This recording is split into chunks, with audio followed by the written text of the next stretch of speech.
Hey everybody, Travis Cottrell here. I'm so excited about the re-release of my project Found, which actually originally released in 2006. I sat down with the record's producer, Kent Hooper, a great friend of mine, amazing musician, produced the project, wrote many of the songs on the project, and we talked about how that project came to be. We even talked about some of the things we've done to it since, including 6 previously unreleased tracks. We're really excited about it. Take a listen right here. When you and I met... Like the first time? Yeah, probably so. Yeah. I was a singer, really, right? Right. We just met on occasional projects, right? Here and there. Like what year would that have been? That would have been like 2000. Yeah. 01. Right. At this point, I was a few records in my music career, right? Yeah. I had done a few independent records. I'd done a couple records with Integrity. Right. Yeah. But there was something that was kind of out there. I didn't really think it was possible, right? And talk about it. Yeah, so we were both fans of Josh Groban. We were both fans of classical music, but we love pop. And I think that's one of the things that was so cool about Groban is it kind of, it gave the classical people something to hold on to, but it gave the pop people something to hold on to too.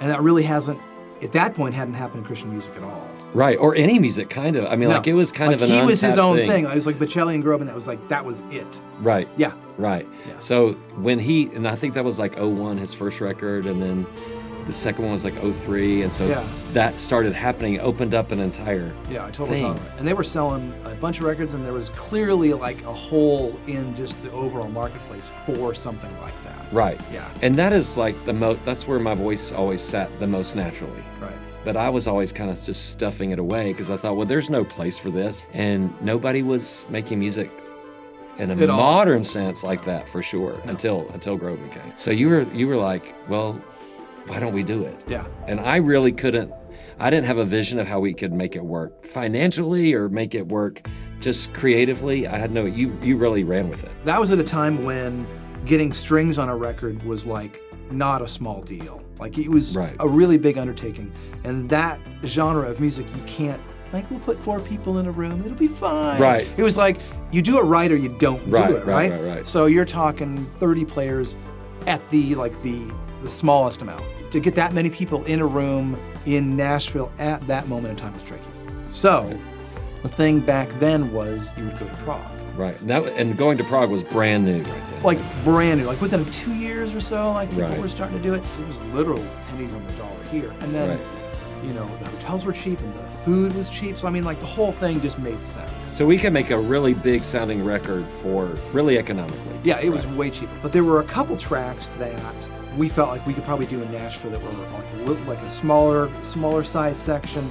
And we still want to work with our friends in Nashville. So on that record, we did, I don't know the breakdown, but 70% of it was Prague, and then 30% of it was at Ocean Way. I remember the things that had a little bit of a more pop sensibility. Yeah. The more classical things were at Prague, and then because national players can play anything anytime, anywhere. Yeah, they're the best players in the world. Right. By far.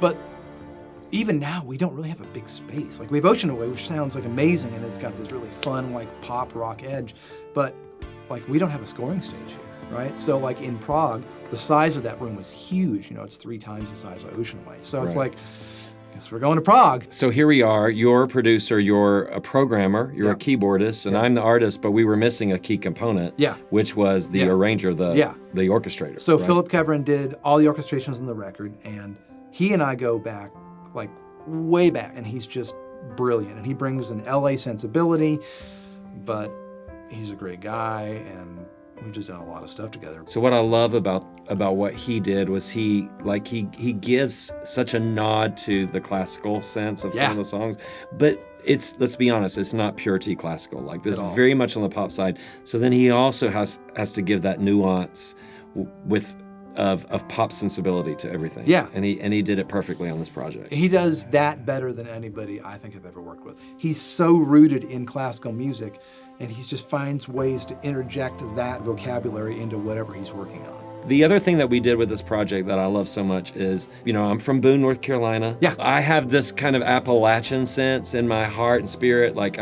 In all of my music, I'm gonna lean to harmonies and textures and tones that are reminiscent of music from Western North Carolina, East Tennessee even. And so we kind of married this pop, classical, and then even this kind of Appalachian sense. We had Andy Leftwich, one of the most brilliant musicians Ever. Yeah. Came, played mandolin, played some fiddle, played some fiddle, yeah. Guitar maybe. I don't even know. I don't know what all he played, but so even like the opening song, to have this massive programming, these massive strings, and then this crazy mandolin part in the middle of it. You had told me about that. You said, I really want some organic, earthy elements that are from more where I'm from. And then I'm bringing some programming, and Philip's bringing the live strings. And it's pretty rare that you kind of start out a project going, I really want it to be this. Because usually, best laid plans, right? And by the time you get into it, you're like, well, that's not what happened anymore. But it really did come out kind of what we had hoped for, right? It did. Yeah. I still love it so much. I know. I still love it. So,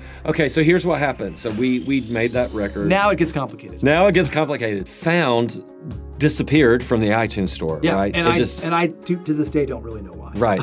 I did 4 records with the record company with friends that I still dearly love, but that company went a different direction and so did I. Right. And so those 4 projects inadvertently fell from all platforms. But the masters reverted to me. So as I was able, I popped them back on. A couple of things merged here. We had about 6 tunes that we really, really loved. Yeah. Right? Yeah. In the same vein of Found, some fresh things, right? Yeah.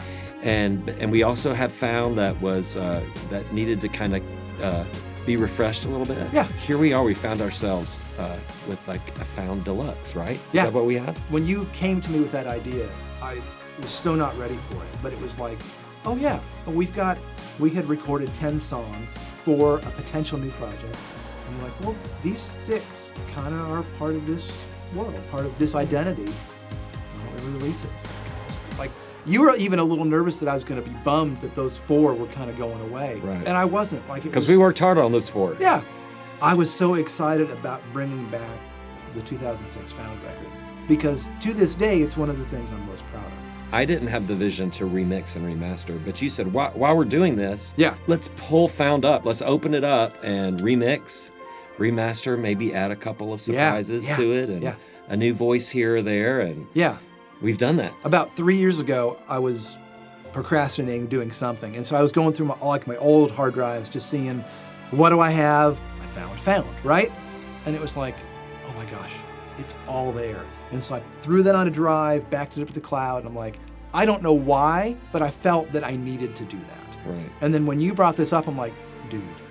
The Lord knew. I've got everything. Yeah. Like. I can't believe it. Yeah. Mix styles have changed a little bit, just the overall sound of records have changed a little bit, but like the production stuff that's on tape is great. Yeah. So like, we were remixing the whole thing. Remixing the whole thing. And you had to talk me off the ledge because I've wanted to re-sing the whole thing. You definitely have wanted to do that. But it's okay. It's okay. We're moving on. Baby steps to the record. Baby steps to the record. Yeah. Well, so here we are. I'm pumped. Yeah. I cannot wait. I think it was made for this moment. Yeah, I think you're right.